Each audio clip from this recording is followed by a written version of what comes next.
প্ৰথমে আপোনালোকে HLO এপছৰ 3 ডট এইটোত ক্লিক কৰিব। তাৰপিছত ইয়াত আছে কি HLB মেপ। তাৰপিছত আপোনালোকে ইয়াত ক্লিক কৰিব, মানে মেপখন ডাউনলোড হ'ব। এনেকৈ আপোনালোকে HLO এপছৰ পৰা মেপখন ডাউনলোড কৰিব। আপোনালোকে মেপখন ইয়াত মানে এনেকৈ চাব পাৰে।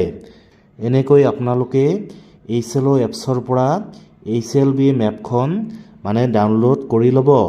এতিয়া আমি ChatGPTত যাম। এই প্লাছত মানে টাচ কৰিবা। তাৰপিছত ফটোজ। তাৰপিছত আপোনালোকে এই ফটোখন মানে চিলেক্ট কৰিবা। তাৰপিছত আপোনালোকে তলত লিখি দিবা যে ওপৰৰ HLB মেপখনৰ লেআউট মেপ বনাই দিয়া। সেন্সাছ 2027ৰ বাবে শুদ্ধকৈ আৰু ক্লিয়াৰকৈ বনাই দিবা। অলপ পিছতে ChatGPTয়ে আপোনালোকক এখন ধুনীয়াকৈ মেপ বনাই দিব। এতিয়া আপোনালোকে এই মেপখন ডাউনলোড কৰিব আৰু এইখন প্ৰিণ্ট কৰিব।